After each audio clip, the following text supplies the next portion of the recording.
2026 football বিশ্বকাপ, নতুন লড়াই, নতুন ইতিহাস। কিন্তু এই 5 দল সবাইকে হারিয়ে ট্রফি ছিনে নিতে পারে।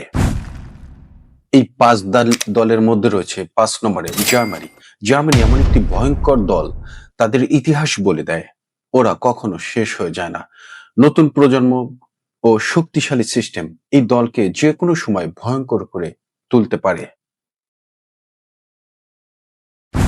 4 নম্বর রয়েছে ইংল্যান্ড, তরুণ আর প্রতিভাবান স্কোয়াড, বিশেষ করে জুডি বেলিংহাম, যে একাই ম্যাচ ঘুরিয়ে দিতে পারে।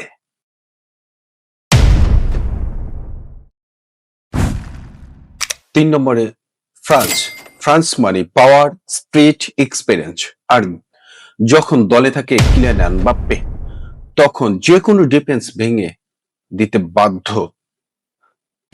আর 2 রয়েছে আর্জেন্টিনা, বর্তমান চ্যাম্পিয়ন, চাপের মধ্যে সবচেয়ে শক্তিশালী দল। লিওনেল মেসি হয়তো শেষ বিশ্বকাপ, তাই এই দল আরো বেশি ভয়ঙ্কর। আর একই রয়েছে ব্রাজিল। ব্রাজিল ফুটবলের আর এক শক্তিশালী নাম। স্কিল, স্পিরিট, ট্যালেন্ট সব মিলে 2026-এর সবচেয়ে ভয়ঙ্কর দল।